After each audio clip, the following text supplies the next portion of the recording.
Hello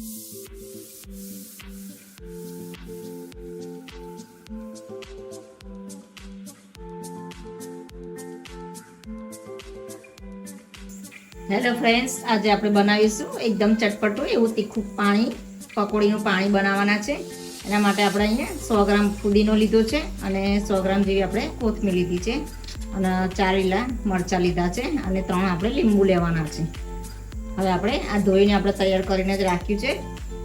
એકદમ tasty એવું પાણી બનાવવાના છે. હવે આપણે આને મિક્સરની અંદર લઈ લઈશું બધું.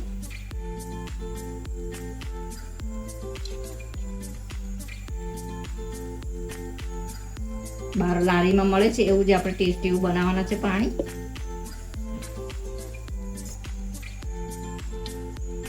ચાર લીલા મરચાં અંદર સમારી દઈશું.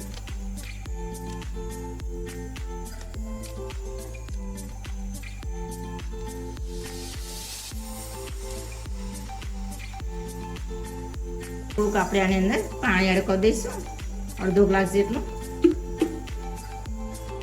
હવે આપણે એને ક્રશ કરી દેવાનું છે. મિક્સરમાં આપણે ક્રશ કરી દીધું છે. હવે આપણે એક વાળમાં પાણી લઈ લઈશું.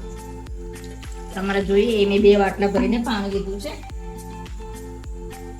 તમારે જોઈએ એ પ્રમાણે તમારે પાણી બનાવવાનું.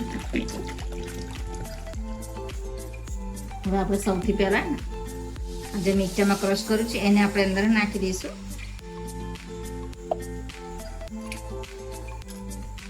આપણે આ જે 3 લીંબુ લીધા છે એને આપણે નીચોવાના છે અંદર.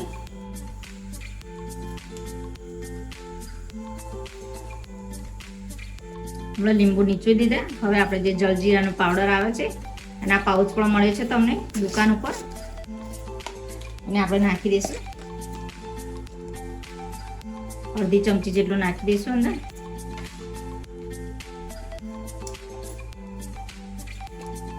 થોડુંક આપણે 1 ચમચી જેટલું સંચરાનો પાવડર નાખી દઈશું.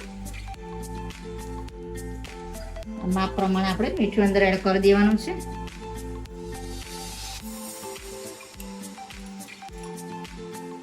આપણું પાણી બનીને રેડી થઈ ગયું છે. એકદમ ટેસ્ટી એવું પાણી બન્યું છે. બહાર લારી પર મળે એવું જ આપણે એકદમ ટેસ્ટી એવું પાણી બનાવ્યું છે. આપણું પાણી બનીને રેડી થઈ ગયું છે. બહાર દુકાનમાં લીંબુના ફૂલ નાખતા હોય છે બહાર લારીઓ પર. આપણે લીંબુના ફૂલ નથી ઉમેરવાના. આપણે લીંબુ નીચોઈને જ આપણે પાણી બનાવ્યું છે એટલે પાણી આપણને નડતું નથી.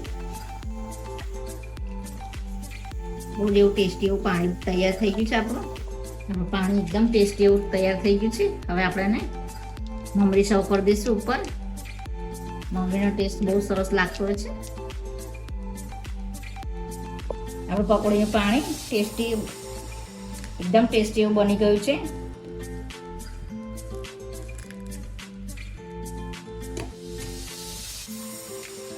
તમને મારી આ રેસીપી પસંદ આવે તો લાઈક કરજો, શેર કરજો અને મારી ચેનલને સબસ્ક્રાઈબ કરજો.